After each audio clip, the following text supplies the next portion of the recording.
Nouvelle et forte mobilisation à Lyon contre la loi travail dans le cadre d'une journée nationale d'action. L'épreuve de philo du bac, c'est demain, rencontre avec 2 candidats, le père et son fils. Enfin, la joie des Italiens, vainqueurs de la Belgique hier soir au Grand Stade.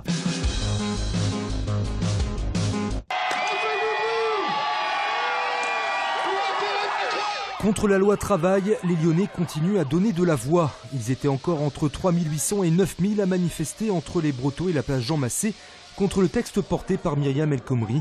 Un cortège fourni malgré la montée à Paris de nombreuses personnes pour grossir le défilé prévu dans la capitale. Moi je suis lycéen, je dois réviser mon bac, donc j'ai pas pu aller à Paris. Je viens à Lyon quand même pour montrer qu'on est présent, mobilisé partout en France. Je suis pas d'accord avec le gouvernement. Moi j'ai voté gauche et franchement je sais pas ce que je vais faire aux prochaines élections. Donc je suis très embêtée, donc c'était important pour moi de venir aujourd'hui là. Après 3 mois de mobilisation sur les banderoles, toujours le même mot d'ordre, le retrait de la loi travail. Une contestation que les syndicats voudraient voir s'intensifier à travers des mouvements de grève. Là c'est une étape importante puisqu'il y a des nouvelles entreprises qui rentrent en grève. En particulier dans l'industrie, quelques entreprises de services et autres, de nombreux mouvements de grève actuels, on obtient des avancées. Comme quoi, la grève est utile, la grève profite aux salariés, et pour moi c'est une bonne chose. Une autre manifestation est d'ores et déjà prévue le 23 juin, date du vote de la loi au Sénat. Quand commence la guerre froide? En 1947. Dernière révision pour Jean-Benoît et Grégory Tuloa. Ils sont père et fils et vont passer tous les deux les épreuves du baccalauréat dès demain matin. Pour Grégory, 16 ans, ce sera le bacal. Pour son père, 40 ans, un bac professionnel vente. C'est un beau challenge qui s'est instauré entre les deux et surtout une motivation supplémentaire. Beaucoup d'entraide, beaucoup de soutien, et on se motive l'un à l'autre. Moi, je pense être un peu moins stressé que lui, mais après, il y a quand même du stress, de l'appréhension, je pense que c'est normal. Mais on arrive à se soutenir et dire que tout va bien se passer. Je pense qu'il est fier de moi et pareil, moi aussi je suis fier de lui. Mais je sais que lui, il n'y aura aucun problème. Mais pour moi, j'ai dit que je l'aurai.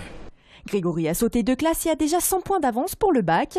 Son père, qui vient de l'île Maurice, a dû arrêter ses études à 12 ans. Arrivé en France à 20 ans, il a occupé différents postes dans des magasins. Aujourd'hui, il souhaite monter son entreprise. On va dire que j'adore ce que j'ai en train de faire parce que c'est un truc qui m'a manqué tant de gamin.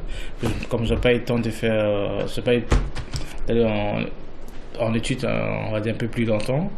Et j'attrape un peu, je me mets dans la peau d'un adolescent et voilà, je fais quoi que j'ai 18 ans, j'ai passé mon bac, etc. Et puis voilà, on verra bien. On leur souhaite bonne chance à tous les deux. S'ils décrochent le Graal, ils ont bien sûr prévu de faire la fête ensemble.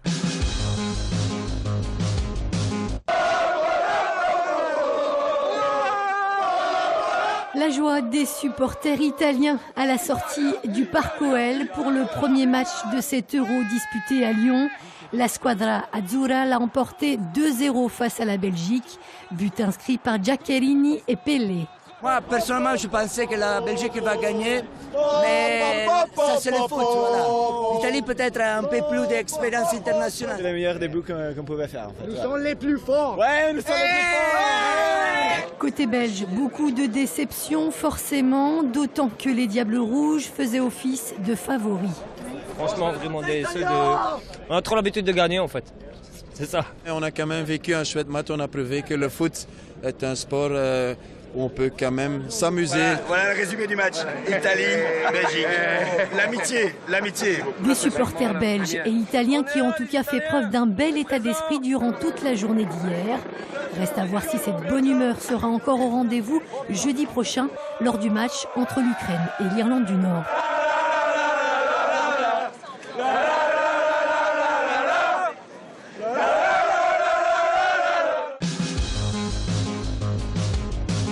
Présentation aujourd'hui du projet de reconversion du château de la Motte et du magasin d'armes, ancienne propriété militaire dans le parc Blandan à Lyon.